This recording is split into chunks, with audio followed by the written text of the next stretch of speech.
Local recording has started.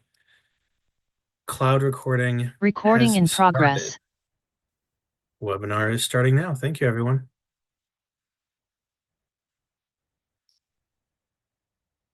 One, two.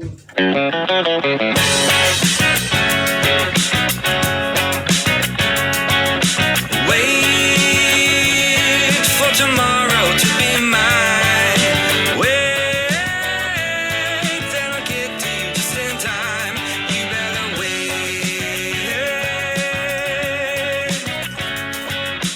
Wait for tomorrow's sun to show. Wait, that's when we'll be ready to go. You better wait. You better wait.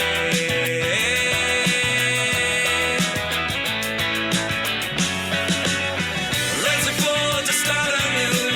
I just can't wait to be with you. Everything will be much brighter soon. We'll make a life for you and me. Just you wait and see. Everything will be much brighter soon.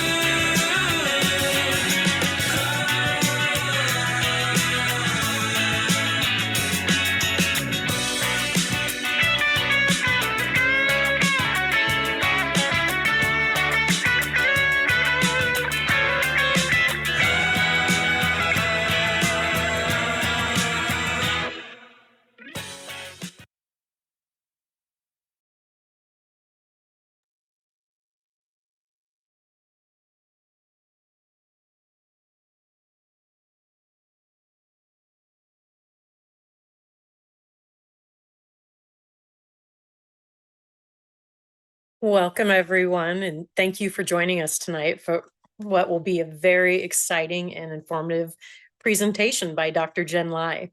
We are thrilled with such a huge turnout. This is a record number for us for a webinar, so we are so excited to offer this for everyone and for the interest that you all have shown. I'm Audra Fleming. I'm the new Executive Director of PSC Partners Seeking a Cure. I started in July and have been in awe of this organization and the PSC community that is united and connected in supporting each other. At our home office, we receive many questions about PSC nutrition, and unfortunately, there is no recommended PSC specific diet. We're so lucky tonight to welcome Dr. Lai this evening, as she is the rare hepatologist with nutritional training.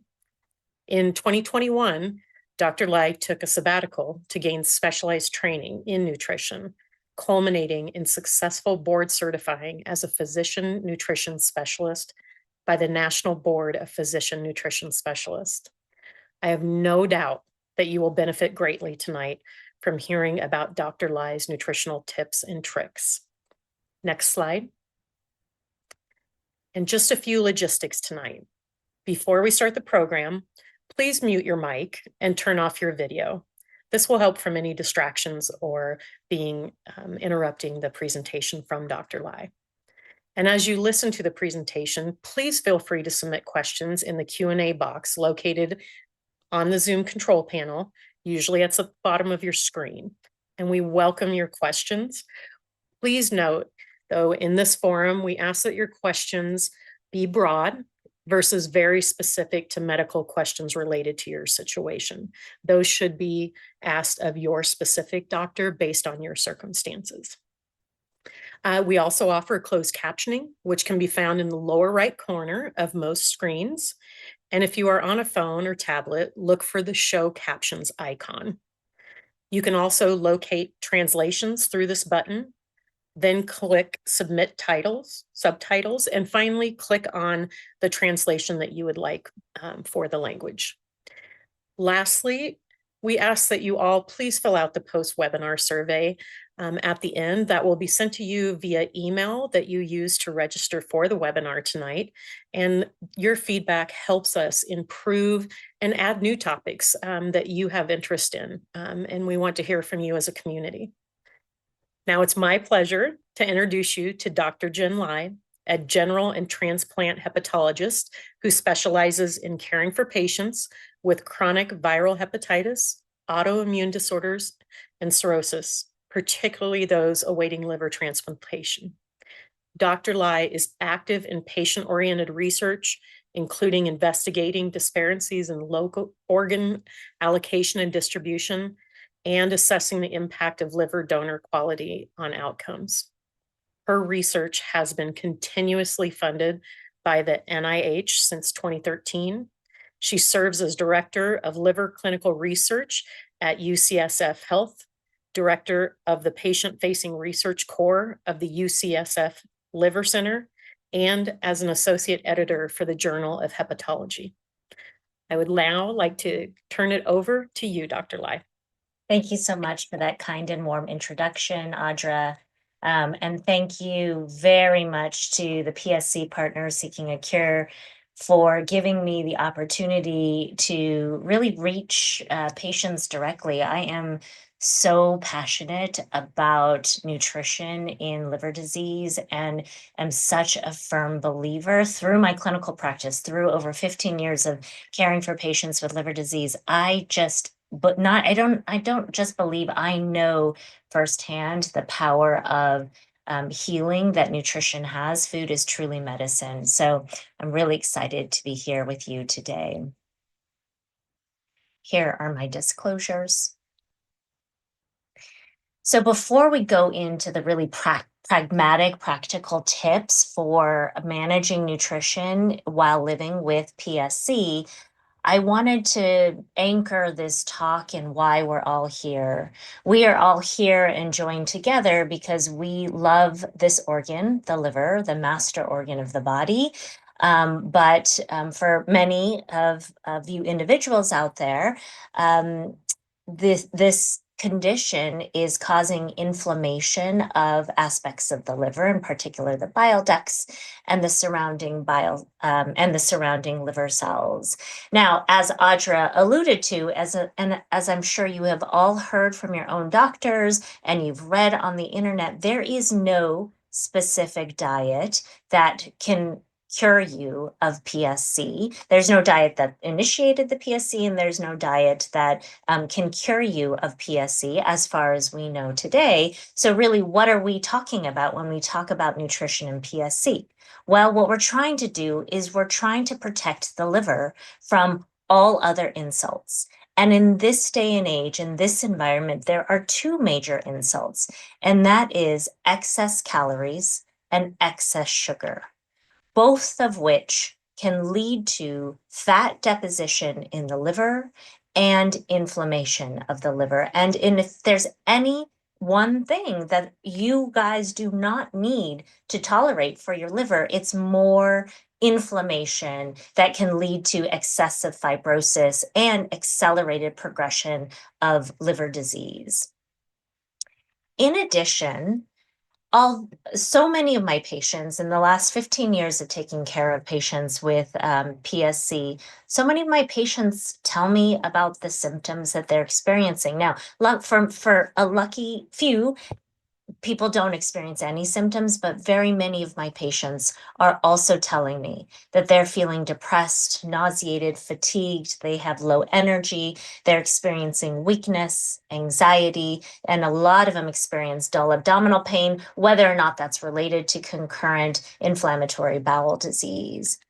And what I will say is that although some of these may be directly attributable to PSC, I have so many patients with PSC who also don't experience these symptoms, making me think that they may not actually be related to PSC specifically. They most often don't correlate with PSC disease activity.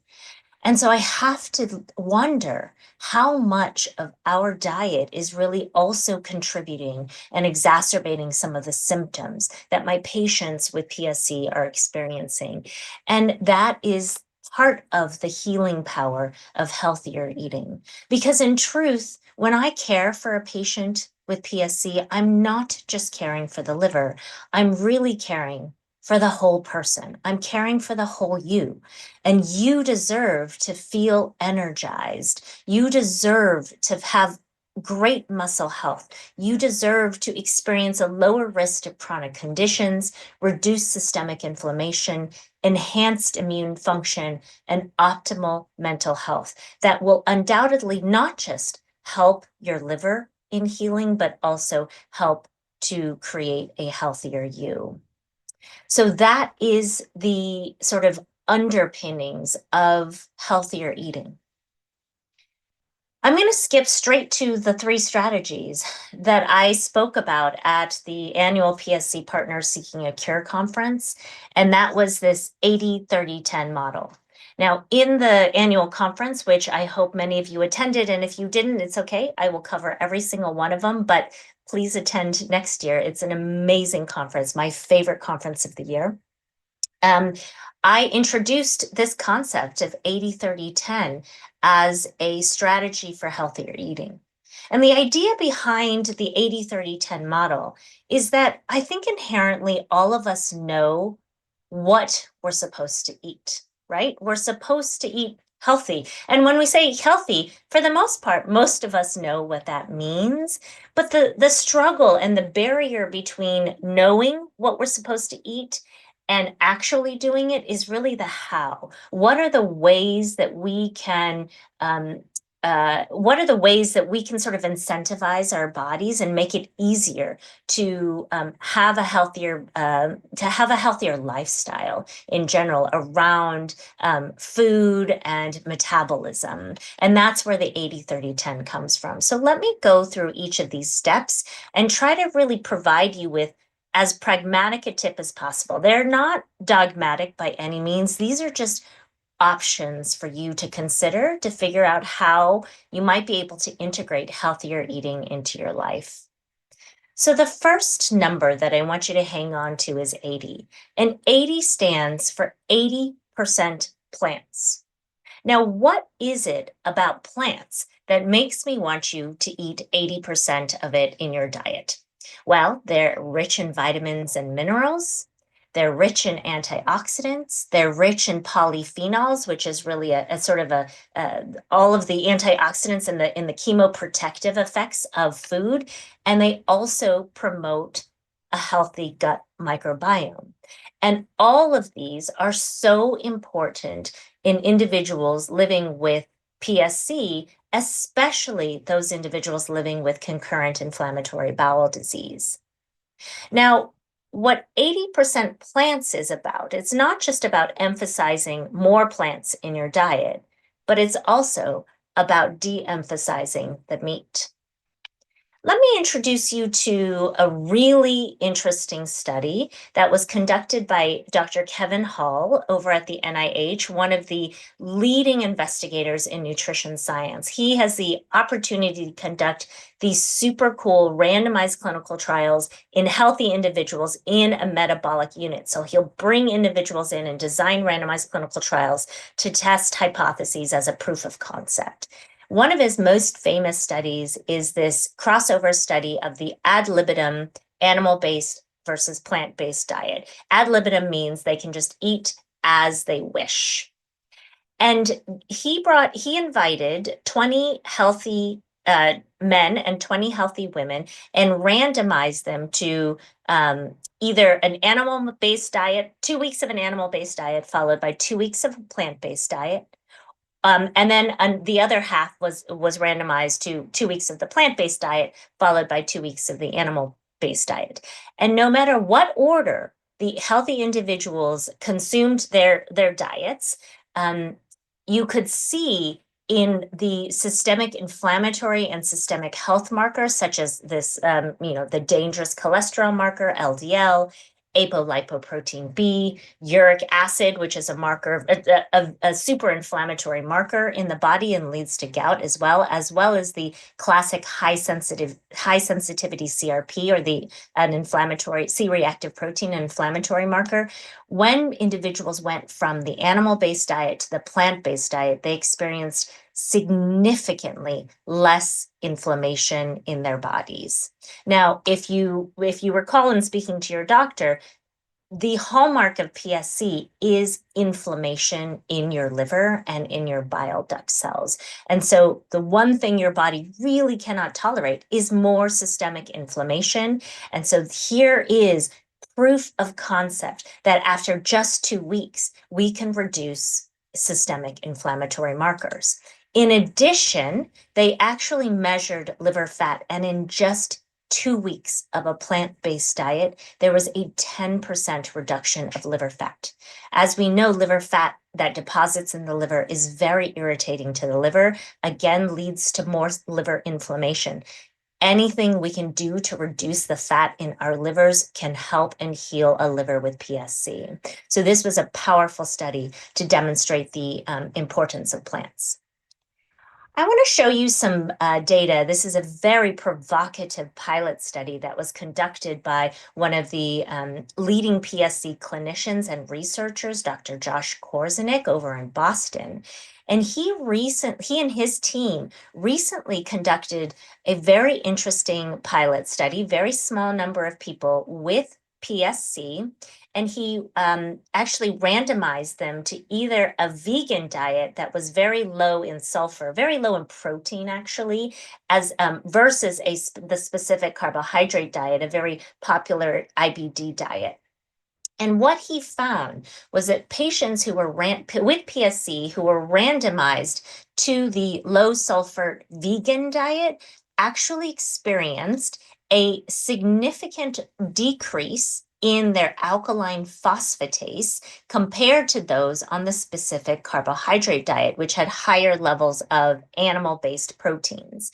Now, this was a very small study, but we do know that alkaline phosphatase is a very important surrogate marker for disease activity in PSC, or at least we believe it's one of our better markers for disease activity for PSC. And so this is really interesting data to suggest that maybe if we reduce the load of animal proteins, this may be a promising diet in the future for individuals with PSC. I will caution that these data are just in a small number of patients, and also we don't, all it studies, all we know is really that it reduces alkaline phosphatase in the context of PSC, but we do not yet have data on the overall health benefits. And one of the concerns that could be raised in the future is whether adhering to a really vegan and strictly low protein diet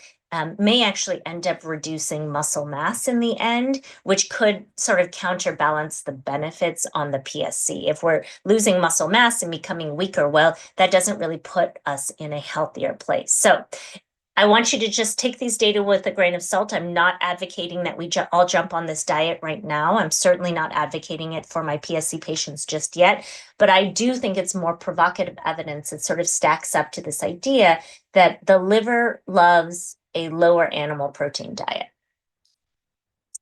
So again, I'm not suggesting you go straight vegan or, cut out meat completely. The specific number I want you to hang on to is 80%. If you're not anywhere close to 80%, I mean, what does that mean? I want you to look at your total weekly amount of times you eat meat, the meals that you eat meat in. So let's say you eat 3 meals a day and there are 7 days a week, so you're eating 21 meals a day. I want you to take note of where you are right now in terms of how many meals you eat meat in, okay? I want you to start there. And now let's implement this strategy to shift toward a plant-dominant eating pattern, recognizing that I would love for you to get to a place where you're eating meat maybe 2 to 4 times a week, maybe even a couple times a month if you can get there. But let's say you're one of those people that you say, you know what, I eat meat like 19 times a week.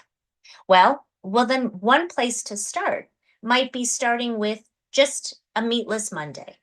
Just on Monday, you're going to avoid meat, and that would be a great place to start. And the other 6 days a week, you can eat meat. Start there. Okay, that's going to get your brain sort of in this habit of like, oh, well, I really like this meal. I didn't have meat at all. I didn't miss the meat at all. And then you can, I'll bet you at some point, and actually, this is how I and my own family actually went to a plant dominant eating pattern. As we started with meatless Mondays, we found these meals that we loved. We started eating it on Wednesday and Friday and Saturday, and then all of a sudden, we're barely eating meat at all. If you're one of those people that is already barely eating meat at all, then, but you're still eating meat, 10 meals a week, well, then maybe you slowly shift towards basically you do 6 days a week where you're not eating meat, but then you reward yourself with a meat Monday or, the meat Saturday, or you go out to dinner and there's a nice, steak restaurant that you love, and that's where you reward yourself.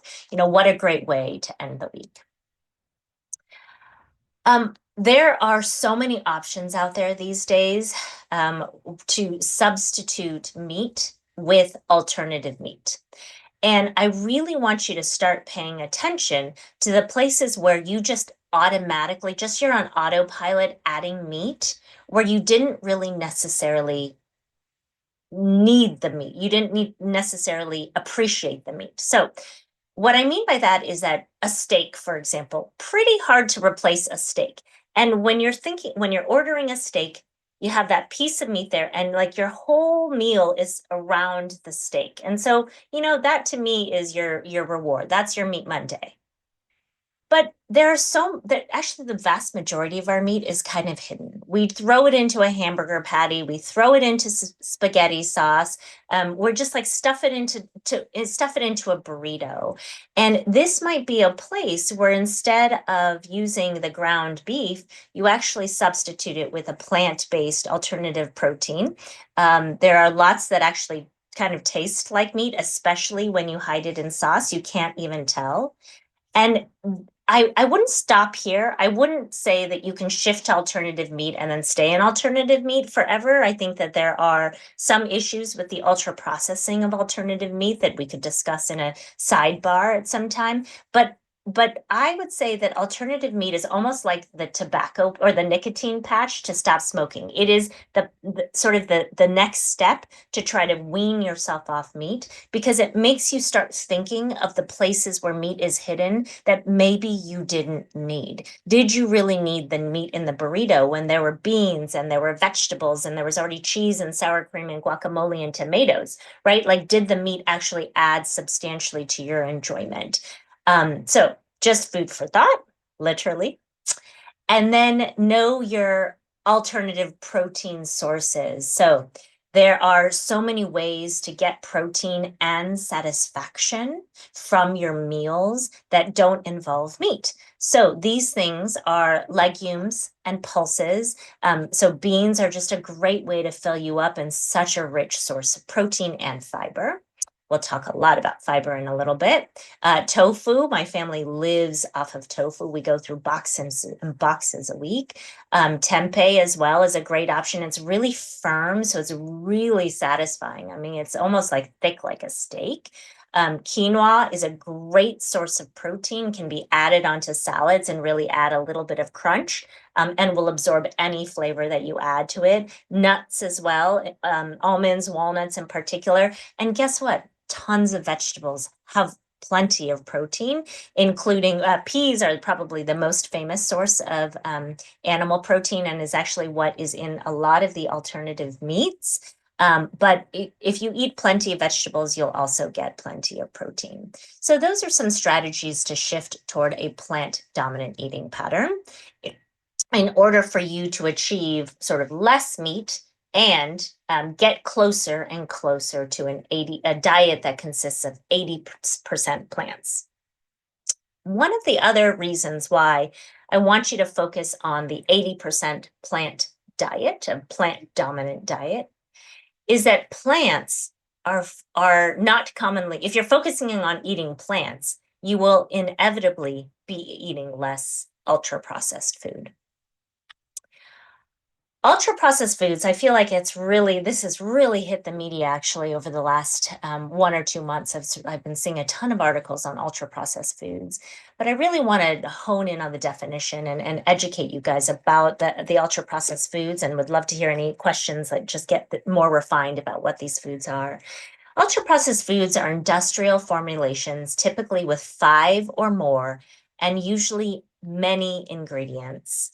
They include food substances. Here's the definition. These sort of, you've never heard of these things: hydrolyzed protein, modified starches, hydrogenated oils, all these additives with all these names that are very uncommon, but that are not commonly used in culinary preparations, and whose purpose is to imitate sensorial qualities of unprocessed or minimally processed foods. These sensorial qualities are like the color of food, the texture of food, the sweetness of the food. So these are the things that are added to make things saltier, crunchier, more visibly attractive, much sugarier or sweeter, to make them really ultra addictive.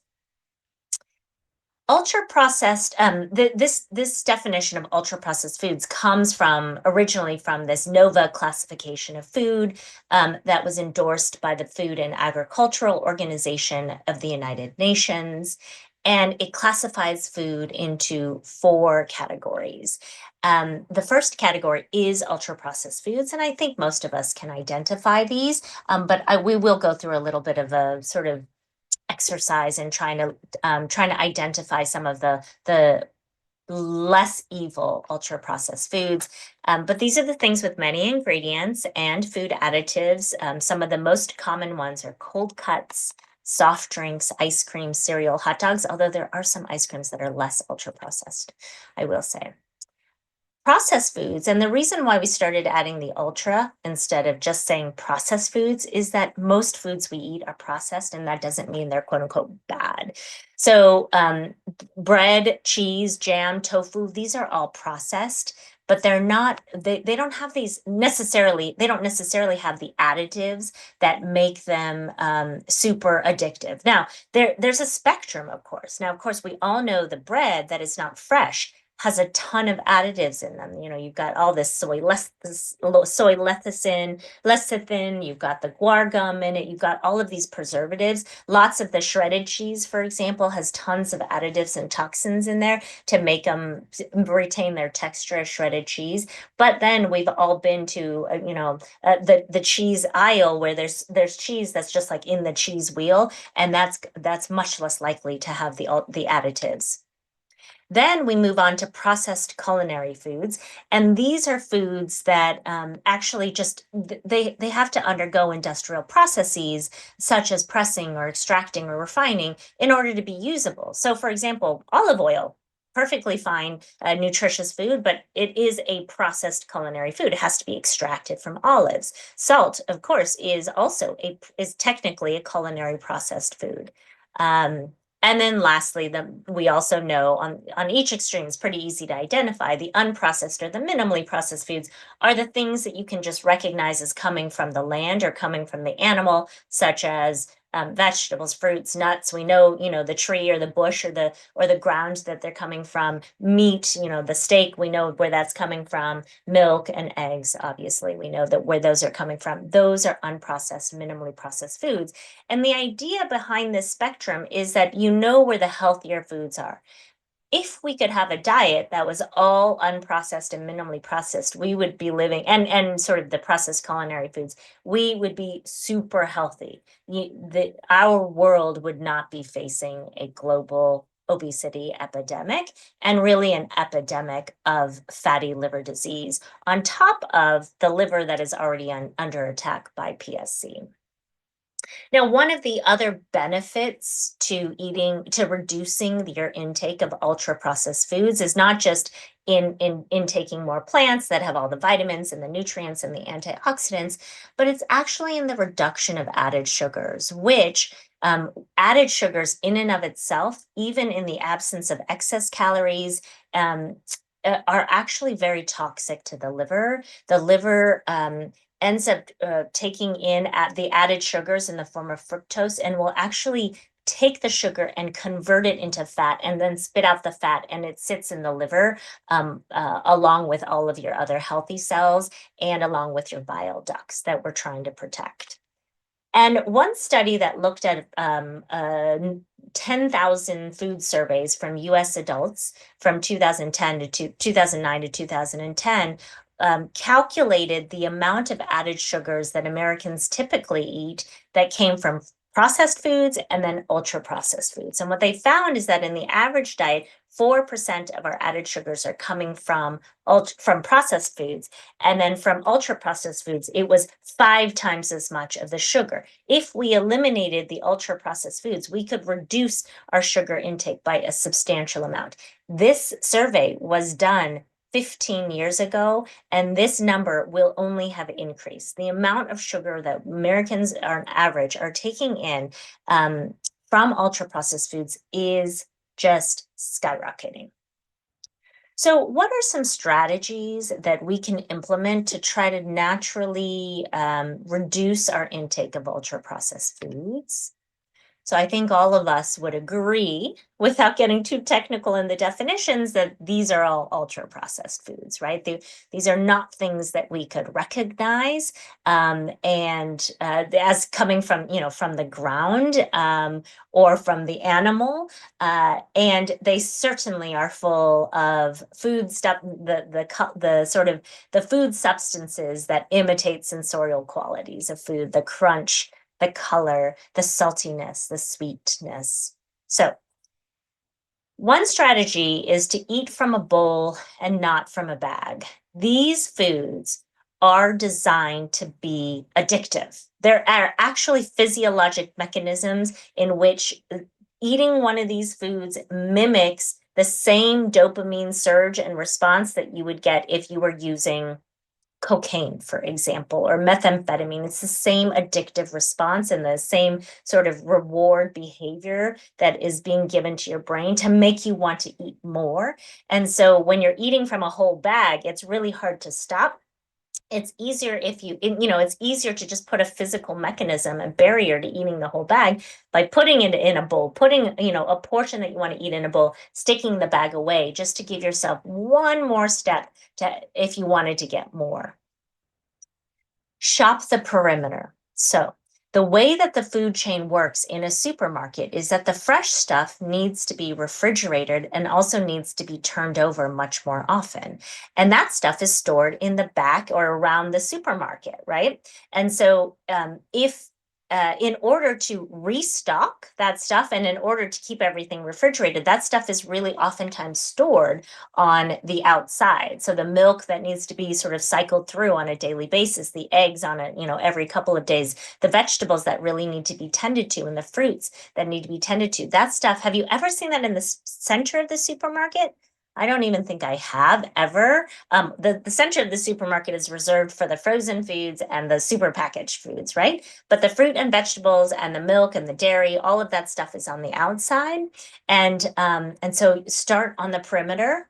So you fill your supermarket or your basket or your supermarket cart with the fresh stuff first, and then circle into the middle, and maybe you'll be bored enough or be in a hurry enough to leave before you can put too many of the ultra processed foods in your basket. One thing is to ask it just to more easily identify ultra processed foods. Would my great grandmother recognize this food? I certainly not for my Chinese grandmother, for sure. I don't think any of our great grandmothers would recognize this. And then honestly, we can even move many more generations to our own generation. And can I even recognize where this food came from? I have no idea what is in this. I know that they're very delicious, but I have no idea where this came from and how it's made and what things are in there, what chemicals and toxins are in there. And so this is just something that you want to eat. You just know in your head, this is something I need to eat sparingly and not on an everyday basis. Another thing I want to just empower you with is the ability to read a food label. The food label has a lot of things, and each one is actually very interesting and very important. But if we're really trying to hone in on the factors, the key factors on the nutrition label that I think are really going to give you the biggest bang for your buck, this first one is the sugars. So it's actually the added sugars, not the total sugars, because food naturally, all food substances, fruit even has a ton of sugar in it. But it's actually the added sugars that are the problem, because those are the ones that are oftentimes coming in the form of fructose. And fructose is the most damaging of all sugars. And fructose is also the it tastes the sweetest and is the most addictive. Now, in order for you to understand this label, don't look at the percent, but just look at the total number. And actually, in general, the American Heart Association recommends that you keep your total added sugars per day to less than 35 grams for men and 25 grams for women. Now, for those of you who have not already started tracking your sugar, once you start, I hope some of you will actually try this. Just try this for a day. You might find that this is a very ambitious goal. As hopefully you can tell, I'm pretty obsessed with nutrition. So I do track my sugar. And I mean, when I first started, I was in the above 100. I mean, getting down to 25 is pretty aggressive. And so I actually tell my patients personally, first of all, start with wherever you are and just do less. Like, that's the goal. If you're above 100, let's get to 99. Like, let's do under 100. Once you've conditioned your taste buds to be okay with less sweet, now let's get moving to a more pragmatic goal of less than 50. I think it's just too much in the weeds to be like, if you're a man, 35, if you're a woman, 25, if you're under 50, you're doing better than almost every American out there. And so I would say less than 50 as a number for your total added sugars. Now, if you are one of those above 100 people, your taste buds want sweet. So we have to sort of wean you off of sugar. And I want you to know that it takes 3 weeks for your taste buds to turn over. Okay, so your taste buds are going to think that things with less sugar are going to taste not good at all. They're just going to taste not good at all. But give it 3 weeks, and I promise you're going to start getting used to that flavor. And then you'll be ready to move on to the next step. So for example, if you're one of those people that loves to add a ton of sugar to your coffee, I wouldn't go from sweet coffee to coffee without sugar. You're going to spit it out completely. But maybe you go to, instead of 3 scoops of sugar in your coffee, you go to 2 scoops of sugar, knowing that it's going to not taste as good for the first 3 weeks. But if you just do it, by 10 days, it's going to be better. By 20 days, you'll be like, okay. By 30 days, you're going to be like, okay, I'm ready. And this tastes like my normal amount. And then when you feel ready, go down to 1 scoop of sugar, and then you can ultimately go to black. So that's just the example of how you might wean yourself down. Okay. So that is that's 2 of the major components of the strategy of 80% plants. But the third component of that makes this 80% plant so powerful for your health is that it really increases the amount of fiber that you're taking in. So let's talk about fiber, which I'm totally obsessed with. So fiber, just on its sort of for face value, fiber is a carbohydrate, but it's one that the body cannot digest. We rely on our bacteria to digest fiber. And it comes in 2 forms. The first is insoluble. Insoluble fiber does not dissolve in water. It's the stuff that really promotes regularity. So it's the stuff that, like, when people talk about bulking up your stools, this is insoluble fiber is responsible for that. And then and it's what we call roughage, and it's really there to help increase the satiety. The more insoluble fiber you take in, the more satiety, more satiated you will be. Soluble fiber also does the satiety, and it does help with constipation a little bit, but it's not as much as insoluble. Soluble fiber is the fiber that dissolves in water. So it's gel-like and viscous, and it actually can help with both diarrhea and constipation because it can help sort of firm up the stools, but then it helps move things through the intestine.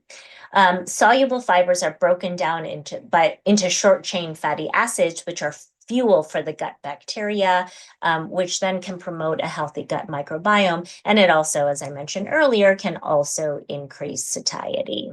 There's so many benefits of fiber. As I mentioned, it fosters a healthy gut microbiome, which is absolutely, we all know it's absolutely key in inflammatory bowel disease. And in fact, there are increasing studies that suggest an unhealthy gut microbiome might be a trigger for inflammatory bowel disease. But we're also increasingly seeing that, and we're researchers really do believe that the gut microbiome likely also plays a key role in the pathogenesis of PSC, because a unhealthy gut microbiome and an unhealthy gut immune defense barrier then allows bacteria and pathogens to cross through the intestinal barrier into the bloodstream, where the first place it hits is the liver. And then the liver is responsible for managing this pathogen. And, it is, although we haven't demonstrated exactly what the trigger is, one would certainly hypothesize that that pathway could certainly play a role in the initiation and the pathogenesis of PSC, and maybe the progression of PSC. It may be the difference as to why some people progress with PSC and develop cholangitis and develop fibrosis progression, and other people don't. It regulates, fiber helps to regulate blood sugar. It helps one to feel fuller. And it's also strongly associated with a lower risk of colon cancer, which is all the more important in individuals with inflammatory bowel disease.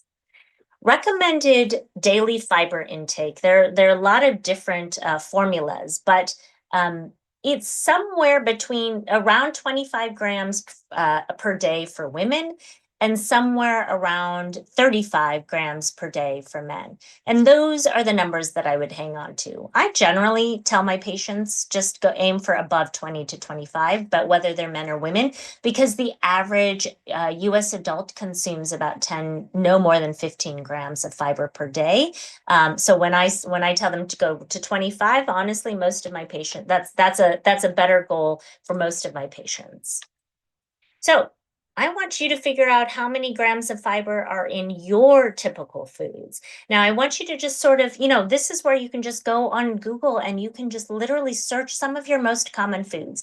But it's really important for you to understand how much fiber is in your foods. Now, what is the thing, when someone tells you to eat fiber, what is the thing that everyone always says, I need to eat more of? It's bananas. Everyone always says, oh, I should just eat a banana. I'm constipated. I'm going to eat a banana. But you would be surprised to know that a banana only has about 2 to 3 grams of fiber, depending upon how big it is. And remember, I told you that the goal for fiber is about 20 to 25 grams per day. So unless you're going to eat many bananas, unless you're going to eat 7 to 10 bananas per day, we really have to diversify your diet to get as much fiber. And you really have to get informed about how much fiber is in your daily foods. So let's go back to the food label, and I'll tell you the second high impact place to look on your nutrition label.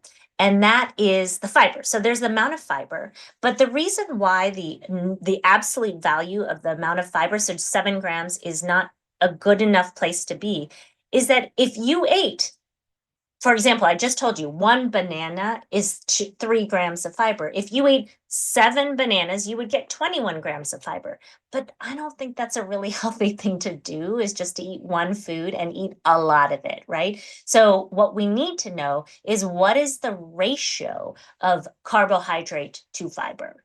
And so this is the important thing, is in all of this food substance, how much does fiber take up among the carbohydrate? Fiber is the good carbohydrate. Everything else is less desirable. So we want the fiber amount to be as high or high relative to the carbohydrate. So you take this top number, the total carbohydrate, you divide it by the bottom number, the fiber, and you get the carbohydrate to fiber ratio. And you want that number to be less than 5 to 1.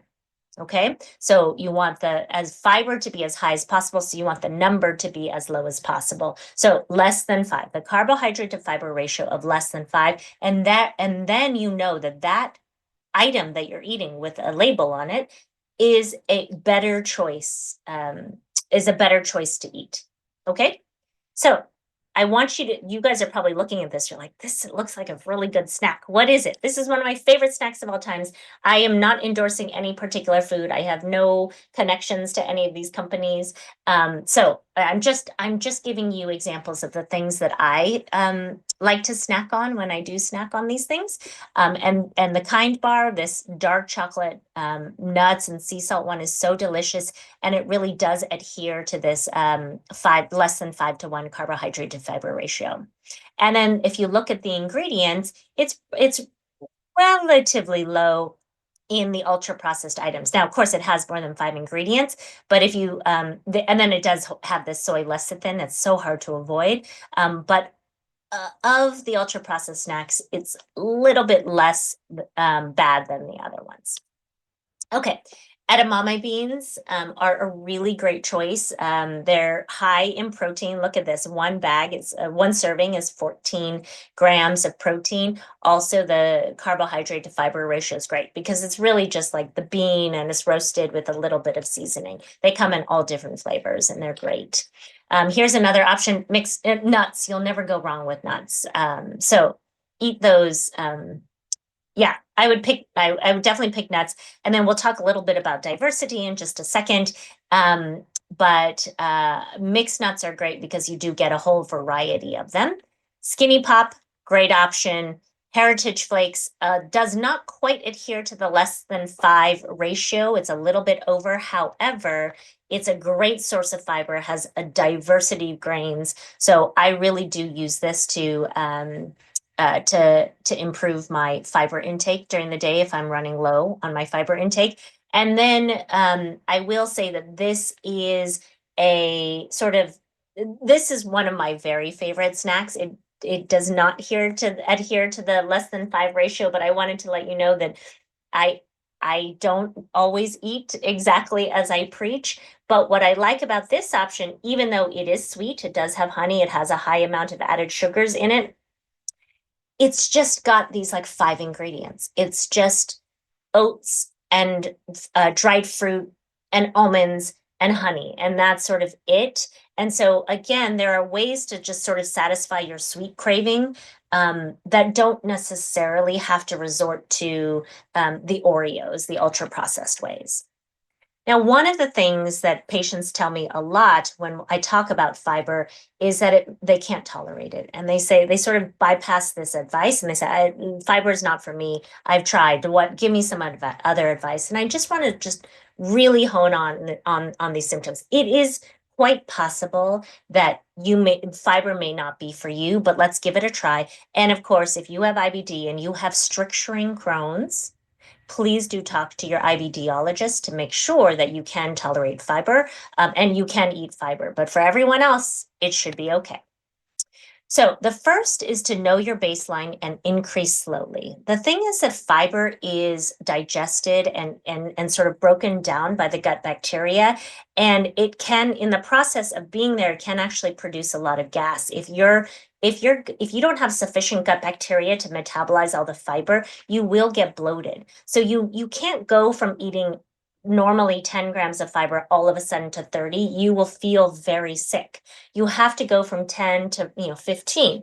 After you used to 15 and your bacteria are sort of conditioned to seeing this amount of fiber, then you go up. Drink plenty of liquid. In general, soluble fibers are more tolerable than insoluble fibers. And then there are ways to help break down some of the fiber-rich foods through preparation. So dicing, pureeing, juicing, removing the seeds and peels, steam, roasting, and boiling, soaking the beans really heavily overnight. And then actually soups can really help break down some of the fiber content. Okay, so here are some of my nutrition, and then if you need to supplement further, here are some lots of fiber supplements available.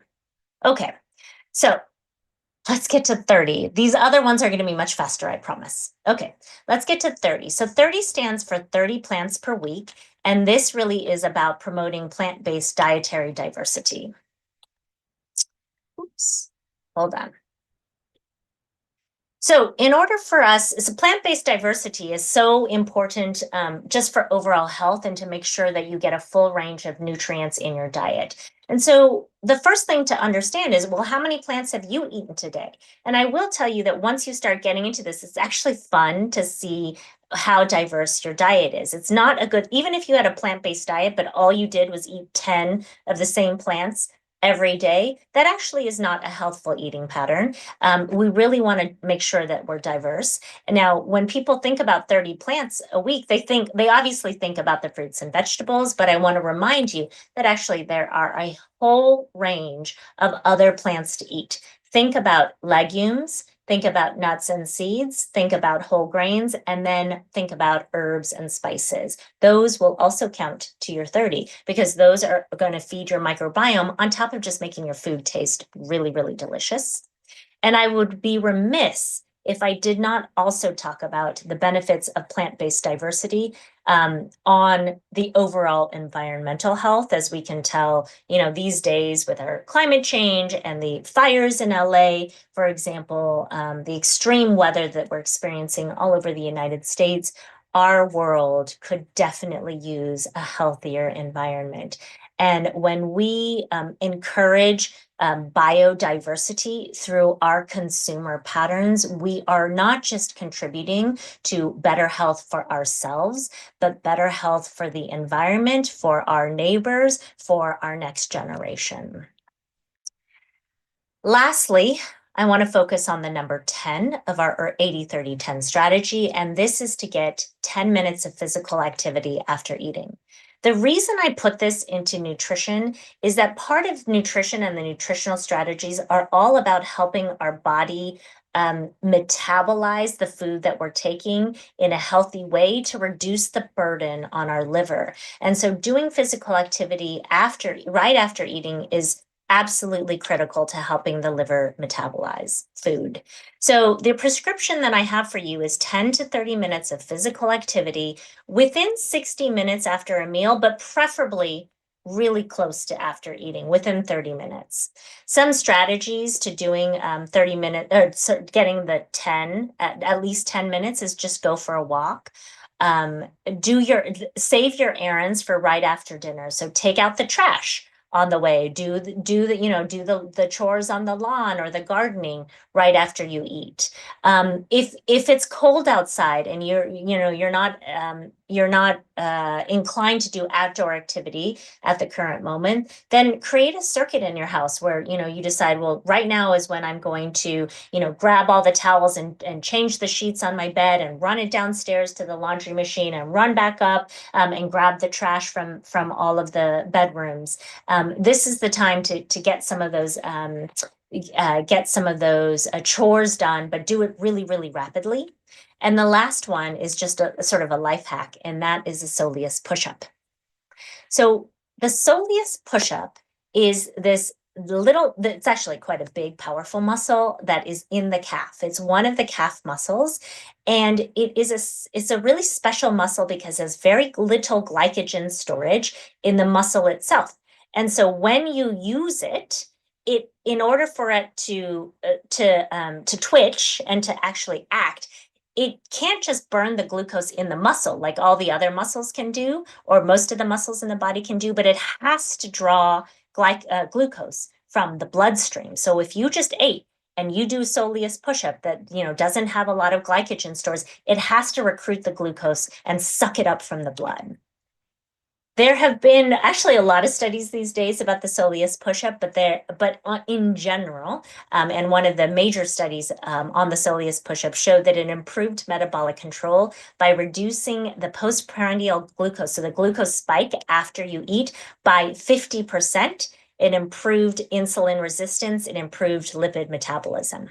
So how do we do the soleus push-up? Well, many of you might be sitting down right now. I happen to be standing at my desk, but this is how you do it. Sit down, and then you actually just lift the heel up really fast, as you can, just up and down, up and down, up and down. So you can do this when you're sitting. You can do this if you're having a meal, but you're with friends and you're taking some time to finish up your meal. Go ahead and do the soleus push-up. I do this on the airplane. I probably irritate my neighbors because I'm shaking the floor doing it, but this is a great way to get some of the activity in your muscles, even though you're sitting down, and then recruiting some of the glucose out of your bloodstream and into the muscles and actually just burning it off. And so those are the three strategies for healthier eating. Achieving a diet that is 80% plants, eating at least 30 plants per week, and getting at least 10 minutes of physical activity after meals. Now, before you get to here, this is the ultimate goal, but you need to do a baseline assessment of where you are right now. And maybe you're at 10, 15, 0, and that's okay. And that what we want to do and our goal over the lifetime for a healthier living is actually to move in this direction. And every step you take, when you go from 10% to 15%, when you go from 15 plants to 18 plants, every single thing you do in shifting to the right is towards a healthier liver and towards a healthier you. So thank you very much. I'm excited to take your questions.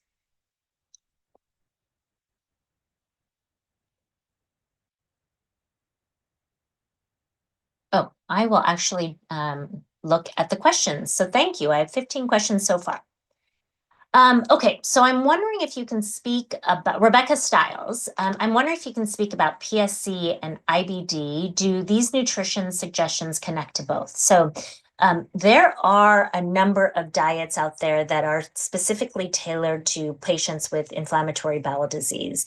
Now, I'm not an IBDologist, so I can't get into super specific IBD ones, but what I do know about all of the IBD diets is that they generally adhere to principles of reducing toxins and reducing inflammation.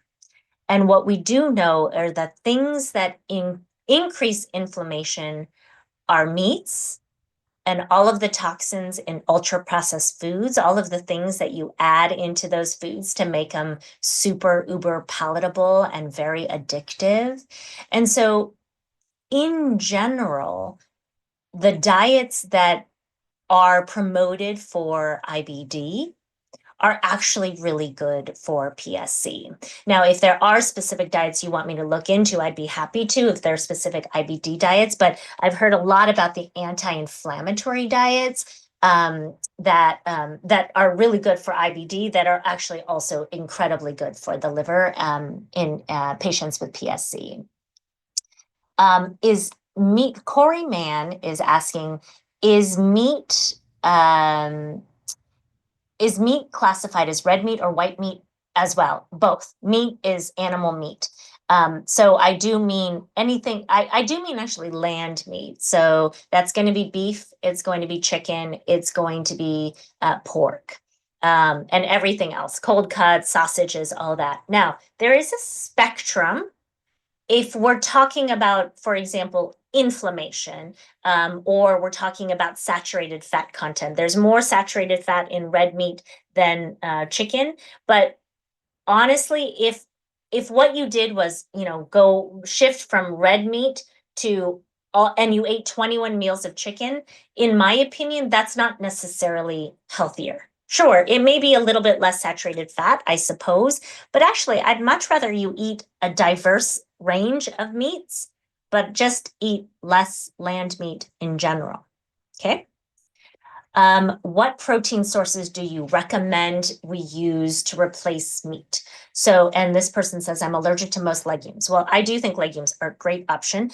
I do encourage you to just probe. I would encourage most people to probe a little bit on the allergy to legumes. A lot of my patients say they're allergic to beans, and then I find out it's because they get gassy, and then it's, we go back to that comment that I had before that a lot of it is just that your gut microbiome wasn't used to seeing so much of the beans, So we should explore that. But legumes are a great source. Lots of vegetables are a great source of protein. Tofu is a great, soy is a great source of protein. Fish is also good. It's somewhere in between land meat and protein. So you can start shifting to fish because fish is full of omega-3 fatty acids. It's very anti-inflammatory, full of polyunsaturated fats, which are actually quite healthy. So those are a great source of protein. I will say also, you'd be surprised at how much protein are in things that you wouldn't think have protein in it. Start looking at your labels. For example, my box of whole wheat pasta in 1 cup has 8 grams of protein. So in my family, I actually encourage my kids to eat pasta as a source of protein. And then oftentimes we'll throw in some cheese or eggs. We're not vegan. So we'll throw in cheese or eggs to sort of add a little bit more oomph. A yogurt is a great choice for protein as well. Do eggs have the same effect of meat? So everything from Joe Panisetti. So everything is on a spectrum. Okay, so there's no food that's off limits, except for, I would say, your hepatologist might say alcohol is off the limits, but off limits, you should talk to your hepatologist about that. Everything's on a spectrum. There is no study that says eating eggs sometimes is bad for you. Okay, so you can eat eggs, just don't eat them 3 times a day, 7 days a week. And then when we're talking about, how quote unquote bad it is for your body relative to beef, for example, I would say egg is a better choice for protein than it is than beef, because it has a lower saturated fat intake and actually has a more micronutrients in it, and more vitamins in it than beef. But and so shifting from a beef predominant diet to one that includes eggs, I think is important. But again, I'm going to fall back on this idea that diversity is important, and diversity includes a diet that includes eggs, and that's okay.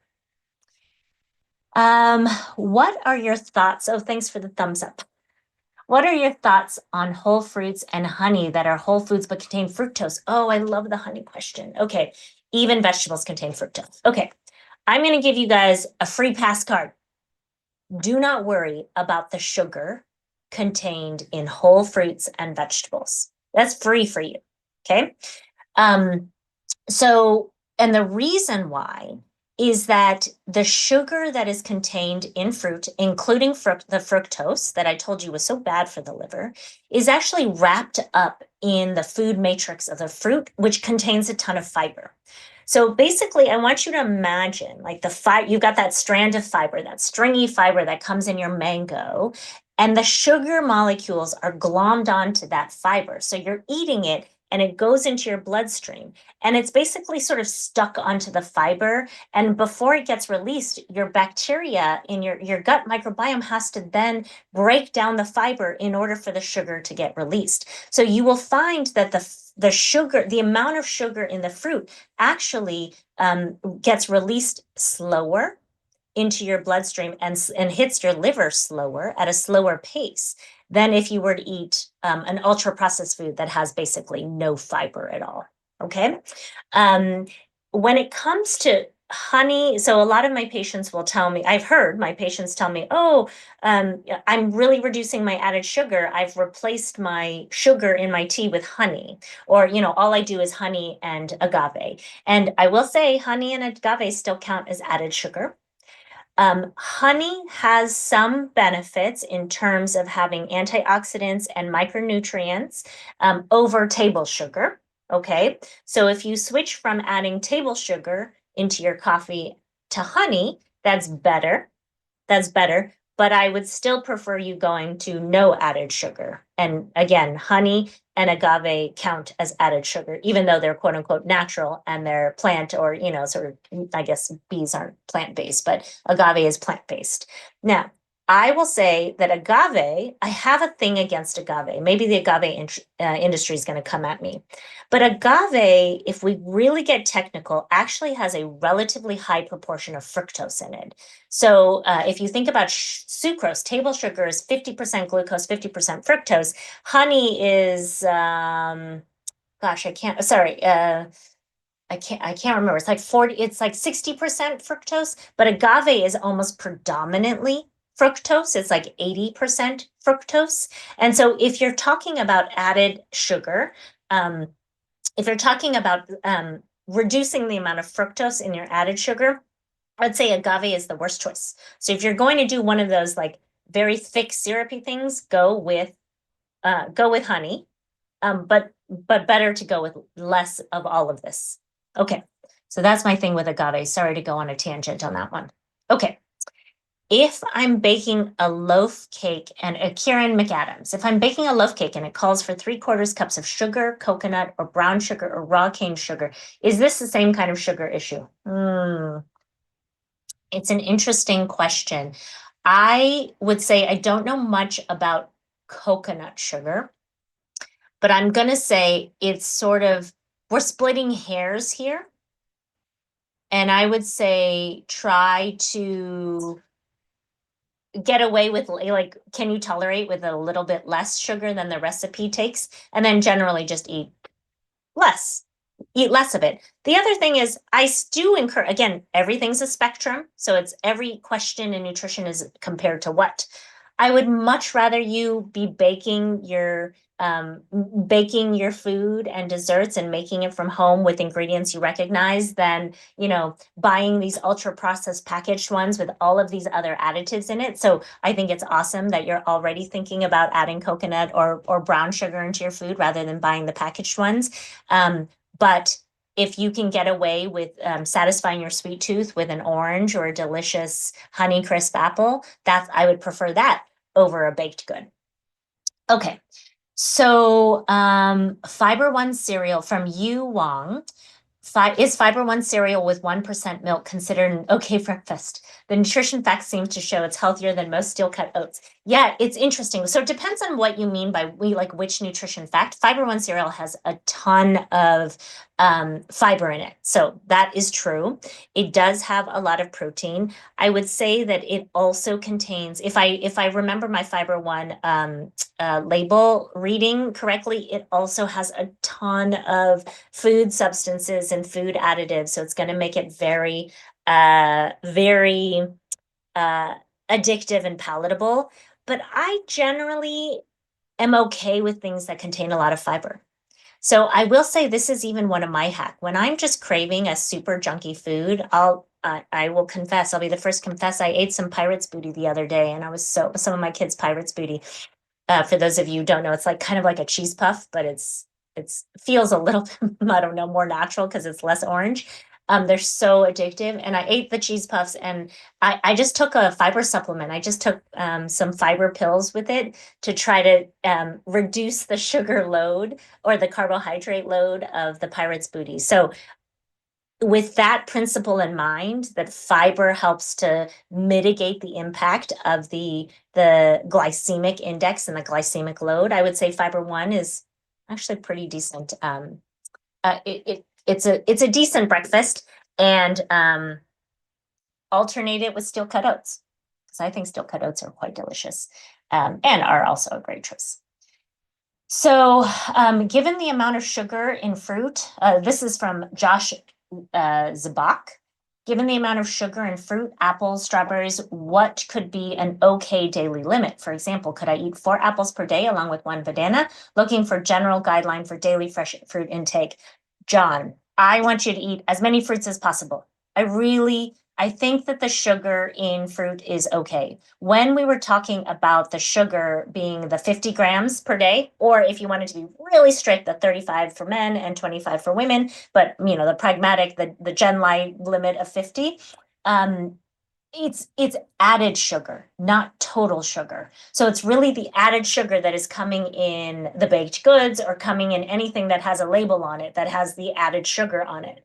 But your orange, your apples, they don't have sugar. Now, Do I endorse you eating 4 apples a day and 1 banana? No, because I don't think that adheres to the diversity, right? Like if we really want to get to 80% plants, but 30 plants per week. Okay. If you're eating 4 apples, you're missing the opportunity to have an orange and a kiwi and a banana and grapes, okay, to get some diversity, because we really need, if all you did was eat, like, what's the healthiest food that I think of? I think yogurt is one of the healthier foods. If all you did was eat yogurt every meal a day, you would be very unhealthy. You would be very malnourished, even if you were getting a little bit, some calcium and some protein and some vitamin D. You would be missing out on so many other nutrients. So I really want to encourage diversity of diet. But if your question was about sugar, the sugar in fruit is free. Okay, let's see. I'm gonna go. Okay, what if the prescribed diet for the UC is low fiber? Okay, this one is tricky. I'm not an IBDologist, so do take my comments with a grain of salt. But I have spoken to IBDologists and I have spoken to our IBD nutritionists here about that low fiber recommendation. And I have been told that for the most part, well, I've been told to recommend ways to cook your food and prepare your food, or prepare plant-based foods that contain a lot of fiber, in ways that reduce the fiber load on your body. And so that is where you go into, steaming your food, you're steaming your vegetables, dicing them, chopping them, pureeing them, thinking about ways to prepare your food such that the fiber becomes much more digestible. It is so important that patients with UC somehow get that fiber in your diet, because patients with UC also have a higher risk of getting colon cancer, and fiber is so important and protective against that. So I would really work with your dietitian and your IBDologist to really push them on, well, why are you recommending the low fiber diet? What is it about me specifically that should make me eat a low fiber diet? And maybe you have something specific about your case that for which there's a recommendation to eat low fiber. But from what I know, and from what I've talked about, when I've talked to IBDologists, the vast majority of patients with UC should be eating plenty of plants, 80% plants and full of fiber. Okay. I am going. What counts as one plant? Whatever you want, Rachel. This is from Rachel Buckner. I'm not here to be dogmatic. Whatever you want, right? Like, this is not about, like, if you hit only 29 this week, it's not like you were unhealthy, right? It's however, so my kids and I, we put, when we cook with pepper, we put chili powder, and we put turmeric. I put turmeric in all my food. And I give myself 3 plants for each of those spices, because it's just part of the fun, right? I let my kids, if they eat a red pepper and a yellow pepper, I give them 2 points. 2 plants, right? It's just about the philosophy of diversity. And I'm giving you this number 30 because it's a big number. It's actually kind of hard to do. And if you get 30, you definitely will have achieved dietary diversity. But it's not so much of like, oh, well, Dr. Lai, I think this is a real plant. Does it really count? It's really about just a general philosophy of trying to aim for diversity. Okay. Allison Fried is asking where fish falls into the plant-based diet. So fish falls into the 20%, not the 80%. However, I would say that the 20% of your meat, if all of that meat were fish and not were sea meat, so fish, and not land meat, I actually think that's a healthier choice of a diet personally, because of the healthy fats that are contained in fish that are less that are found in meat at land meat in lower proportion. So I strongly encourage fish as an option for my patients. And diets that are, so like the classic Mediterranean diet, for example, which has been shown to be very healthy for livers, for patients with underlying chronic liver disease and for liver inflammation.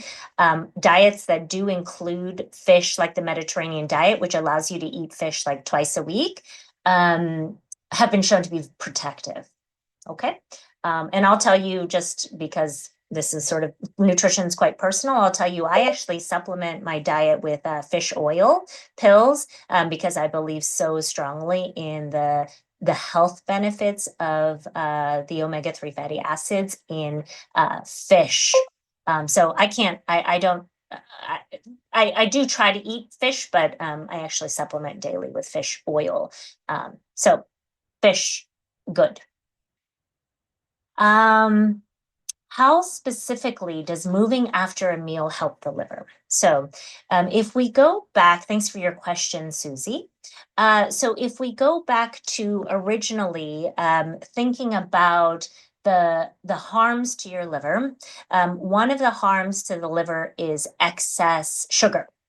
So the liver is responsible for metabolizing all the sugar, and when you have a huge sugar load to the liver is has the ability to convert the sugar into usable energy units. Okay, but when there's excess sugar, all at once the liver will say, "Oh my gosh, I'm in a state of feast." And so I need to start storing this for a time when I'm in famine. And so it'll take the sugar. It can't use it right now. It doesn't need the energy units. And so it processes it and it actually spits it out as fat globules. Okay, so it'll take the sugar and turn it into fat, and some of that fat goes straight into the liver. So we actually know that it causes what we call de novo lipogenesis. So it's new fat that deposits into the liver.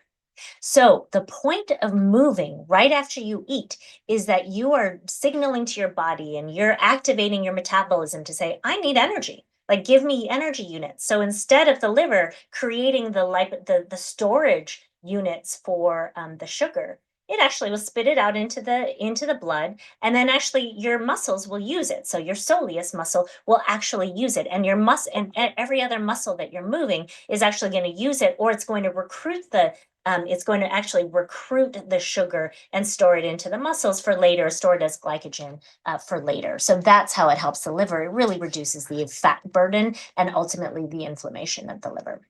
Okay, so it is now 6:15. There's so many other questions that I would love to answer. So I'm sorry I could not get to all of yours, but I really thank you for all your engagement. And I always find that when you guys ask questions, it really gives me literally food for thought in terms of what I need to read up on, what I need to study, how I can incorporate some of this information into my patients. And so I know that the PSC Partners group will copy these questions and provide them to me so I can hopefully incorporate them into talks in the future, do some research for you, and feel free to reach out to me anytime.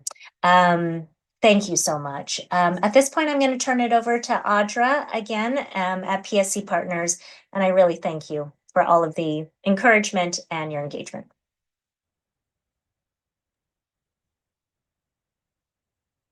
Wow.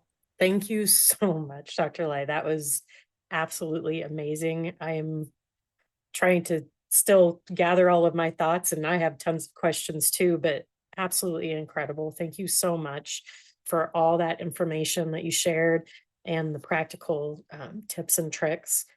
This is clearly a hot topic for our community, and it will take some of us time to process all the information that we received tonight from Dr. Lai.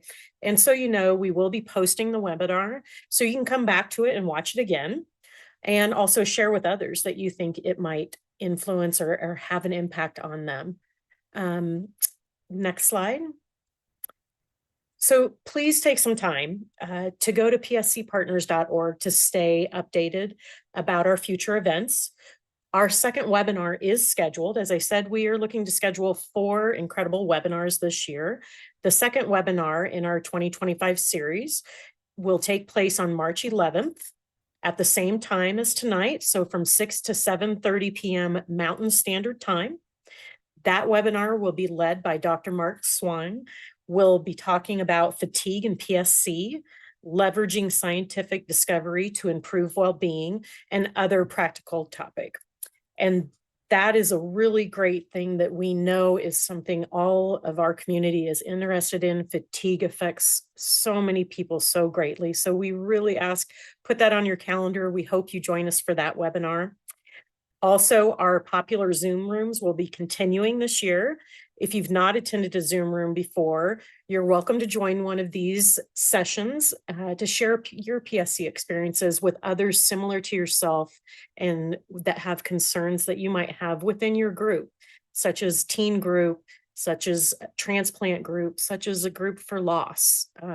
So the next Zoom room that we do have coming is the Living with Loss and Caring on the Spirit group. And that will meet on February 3rd from 6 to 7:30 p.m. Mountain Standard Time. We do also have an incredible teen Zoom room for teens, and that is for people aged 13 to 18. And that takes place on February 11th from 6:30 to 8 p.m. Mountain Standard Time. And just a few reminders, if you haven't yet, please consider joining our patient registry. For those who are participants in the patient registry, please know you are such an important voice in our research to find a cure. And in rare diseases like PSC, research needs everyone's voice. We ask you, if you haven't, to consider joining the registry that currently has over 2,500 participants. And you can share your PSC journey to advance PSC research. And the registry data has produced 18 publications, a few of them co-authored by Dr. Lai. And also consider signing up for a mentor program. You can listen to our monthly podcasts on various PSC related topics, and be sure to sign up for our mailing list and follow us on social media.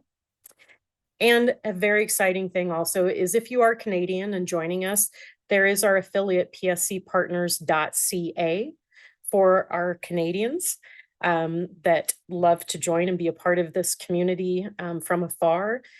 So exciting news to share. Tonight, we wanted to let everyone know we are in the final negotiating contract for our 2025 conference that Dr. Lai mentioned. And within the next week or two, we will be announcing the date and the location and the venue. So please stay tuned. We hope that you consider joining us for that conference. It is an incredible, beautiful, emotional gathering of the community. And you get to meet individuals like Dr. Lai that specialize in these, treating PSC and other diseases similar.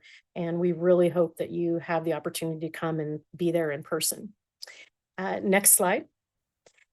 And just want to thank everybody for joining tonight. You will see the QR code there at the bottom that you can use right now to go directly to the survey. We really want to hear your feedback. It's so important for us to be able to enhance and grow what we're doing with these webinars, and hearing from you is so important to be able to do that. We'll also be sending an email shortly tonight that will have a link to the survey, and we hope that you take a moment to fill that out. It really is only about a 3-minute survey, and we truly appreciate any suggestions you have for us. So thank you everyone again for joining us tonight. We hope to see you on our next webinar, and we hope you have a great evening.